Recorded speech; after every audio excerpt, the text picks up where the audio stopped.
સમાચારમાં આગળ વાત કરીશું સાબરકાંઠાથી। સાબરકાંઠામાં નરેન્દ્ર મોદી ગુજરાતની મુલાકાતે આવ્યા હતા, ત્યારે આજે તેમને બનાસકાંઠા જિલ્લો ખાતેથી સાબરકાંઠા જિલ્લાના ખેડબ્રહ્માથી અસરવા સુધીની નવી ટ્રેનની ભેટ જિલ્લાવાસીઓને આપવામાં આવી હતી। હિંમતનગરથી ખેડબ્રહ્મા સુધીની 55 કિલોમીટરની નવી રેલવે લાઇન પર આજે ટ્રેનનો શુભારંભ કરવામાં આવ્યો હતો, જે આશરે 482 કરોડના ખર્ચે નિર્માણ પામેલી આ નવી રેલવે કનેક્ટિવિટી પર ટ્રેન શરૂ થતા વિસ્તારના લોકોમાં ખુશીનો માહોલ જોવા મળી રહ્યો હતો। ખેડબ્રહ્મા ખાતે આ કાર્યક્રમનું વર્ચ્યુઅલ લોકાર્પણ કરવામાં આવ્યું હતું, જે આ પ્રસંગે સાબરકાંઠા જિલ્લા સાંસદ શોભનાબેન બારૈયા દ્વારા અને રાજ્યસભાના સાંસદ રમીલાબેન બારા તેમજ ભારતીય જનતા પાર્ટીના આગેવાનો ખાસ ઉપસ્થિત રહ્યા હતા। વડાપ્રધાન મોદીએ વર્ચ્યુઅલ લીલી ઝંડી આપી ટ્રેનને પ્રસ્થાન કરાવ્યો હતો। નવી ટ્રેન સેવા શરૂ થતા સાબરકાંઠા જિલ્લાના લોકોને વધુ સુવિધા મળશે અને વિકાસને ગતિ મળશે તેવી આશા વ્યક્ત કરવામાં આવી રહી હતી। માટે સૌથી મહત્વનો દિવસ કેટલા વર્ષો છેલ્લા 10 વર્ષ સુધી ચાલતી હતી ટ્રેનની આજે શરૂઆત થઈ છે।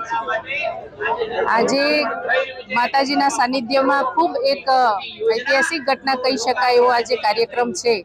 વર્ષોથી જે રાહ જોઈ રહ્યા હતા એ રેલવે ટ્રેનનો આજે વડાપ્રધાન શ્રી નરેન્દ્રભાઈ મોદી સાહેબના હસ્તે એનું ઉદ્ઘાટન અને એક અસારવાથી ખેડબ્રહ્મા અને ખેડબ્રહ્માથી અસારવા મેમો ટ્રેન લીલી ઝંડી બતાવીને જ્યારે પ્રસ્થાન કરવા જઈ રહ્યા છે, ત્યારે ખેડબ્રહ્મા, હિંમતનગર અને સમગ્ર સાબરકાંઠા જિલ્લાની તમામ જનતાને આનો લાભ મળી રહેશે। વેપારીઓ હોય, વિદ્યાર્થીઓ હોય, ડોક્ટર્સ હોય, તમામને એમની સેવાઓનો લાભ મળશે આ રેલવેનો। અને રેલવે ચાલુ થવાથી અહીંના લોકો જે અંબાજી માતાના દર્શન કરવા ખેડબ્રહ્મા આવી શકશે આસાનીથી અને દર્શન કરીને પણ પરત જઈ શકે એવી વ્યવસ્થા છે। અને એના માટે આપણે વડાપ્રધાન શ્રી નરેન્દ્રભાઈ મોદી સાહેબનો અને માન્ય રેલ મંત્રી શ્રી અશ્વિની વૈષ્ણવજીનો આભાર માનવો જોઈએ કે નવી રેલવે લાઇનથી સમગ્ર સાબરકાંઠા જિલ્લામાં અને ખાસ કરીને ખેડબ્રહ્મામાં જે પછાત એરિયા છે ત્યાં લોકો જોઈને ટ્રેનને ખૂબ જ રાજી થઈને ઉત્સાહિત થઈને એને વધાવવા માટે આજે ખૂબ મોટી સંખ્યામાં ઉપસ્થિત છે। ત્યારે સૌને પણ આ નવી રેલવે માટે ખૂબ ખૂબ અભિનંદન આપું છું અને સૌનો આભાર વ્યક્ત કરું છું।